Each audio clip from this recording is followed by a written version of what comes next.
Welcome to This Explainer. Today, we're bringing a little slice of the tropics right into your living room with a complete care guide for the Coffea arabica. You know it better as the indoor coffee plant.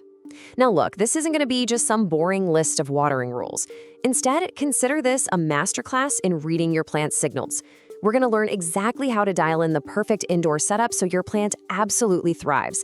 And you get the confidence to know exactly what it needs, literally right when it needs it. I absolutely love this quote from plant expert Anastasia Remeslo. Think about it. This glossy tropical shrub isn't just basic green foliage meant to fill up a dusty corner. No, it's a living, breathing conversation piece. People will notice those incredibly shiny leaves, then they'll spot the white flowers, and then it suddenly hits them. Wait, this is the exact same species that makes my morning brew. It's a plant that really rewards patience over drama. When you get its care dialed in just right, it settles into this beautiful, polished rhythm. Okay, so let's jump straight into our game plan.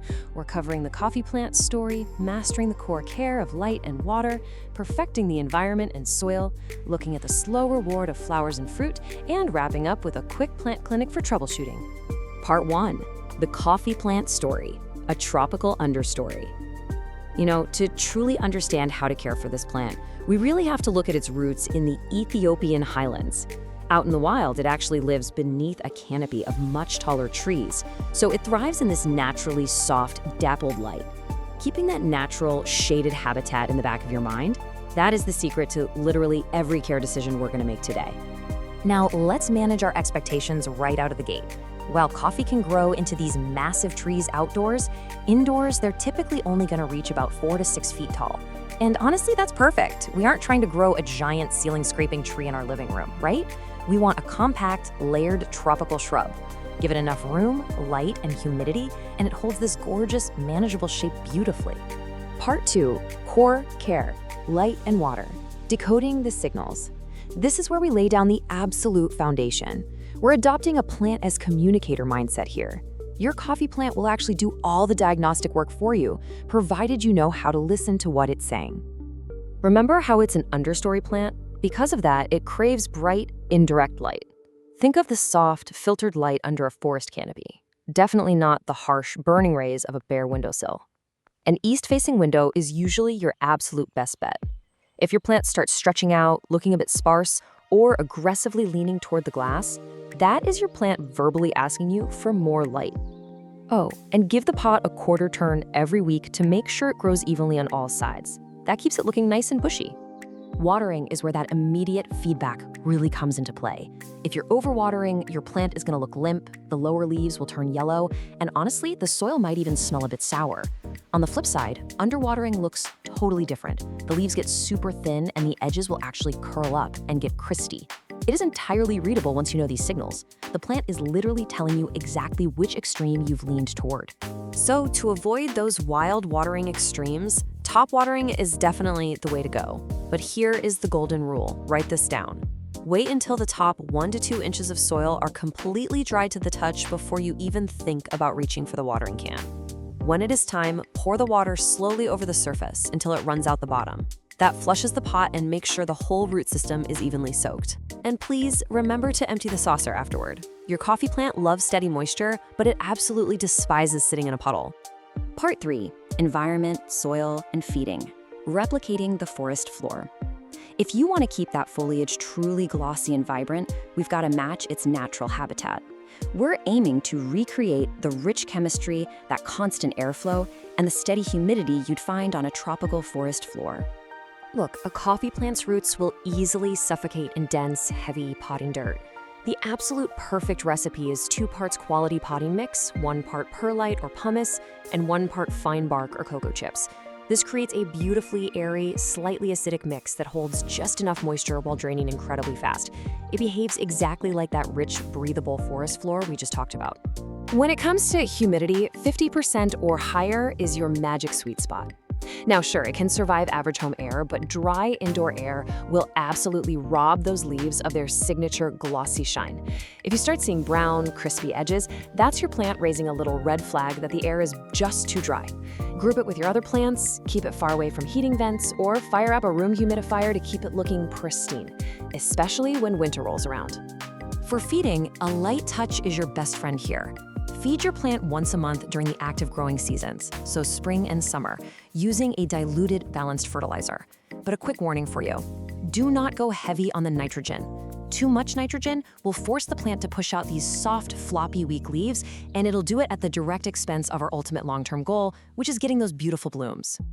Part 4, flowers, fruit, and beans, the slow reward. Okay, this is the exciting long-term payoff. Fruiting is a slow process that definitely requires a mature plant and stable conditions, but watching it all unfold right in your living room, it's incredibly rewarding. It's honestly like a magic trick watching this progress over time. First, a mature plant will push out these tiny star-shaped white flowers that smell incredibly sweet, almost like jasmine. After those fade away, you get green cherries. And then, over many, many months, those cherries slowly transition to yellow, then orange, and finally to a deep, prized red. And right inside those red cherries, that's where you'll find the 2 seeds we know as coffee beans. Now, as much as we all love a fresh cup of coffee, let's have a quick reality check. You shouldn't expect to harvest enough beans for a daily brew from just one single indoor plant. The timeline is slow and the yield is pretty small. So the best approach? Enjoy that stunning glossy foliage and the fragrant flowers first, and treat any ripening fruit as an absolutely amazing ornamental bonus that most houseplants just never provide. Part 5, troubleshooting and pro tips. The plant clinic. Let's tackle the maintenance side of things. We'll cover pruning, propagation, and do a quick lightning round of fixes for the most common household hiccups. Welcome to the plant clinic. So, the crucial point here is that almost all coffee plant problems come down to 3 culprits: light, water, or humidity. Seeing leggy, stretching growth? Move it closer to the light. Getting brown, crispy edges? Raise up that humidity. And if you spot tiny webs or weird little bumps, which means pests like spider mites or mealybugs have moved in, just wipe down the leaves regularly or give it a gentle treatment with neem oil. Read the symptoms, apply the fix. Simple as that. Here are a few rapid-fire pro tips for you. First, don't be afraid to pinch off the soft growing tips in the spring. That actually encourages the plant to branch out, giving you that lush, bushy look instead of one awkward tall stem. Next, only repot it every 2 to 3 years in the spring. They really don't like having their roots disturbed constantly. Keep them far away from cold drafts or exterior doors. And this is a big one. Please keep this plant totally out of reach of your cats and dogs. The caffeine in the plant, the berries, and the seeds is toxic to our furry friends. Now, before we wrap things up today, I've got to pose a fun, highly searched question to you. Let's say you want more coffee plants. Can you simply grab a roasted coffee bean out of the bag in your pantry, stick it in the dirt, and watch it grow? The answer is an emphatic, absolute no. Your grocery store roasted beans will not work. The roasting process completely destroys the seed, obviously. Honestly, even old, dried, unroasted beans usually fail. If you actually want to propagate a coffee plant, you have to use incredibly fresh seeds harvested directly from ripe red cherries, or you can use methods like stem cuttings or air layering on mature stems. And that brings us to the end of our complete care guide. So tell me, the next time you sit down to sip your morning brew, are you going to look at your houseplants a little differently? You now have the knowledge to read a plant's signals, dial in its environment, and maybe, just maybe, grow your own coffee cherries right in your living room.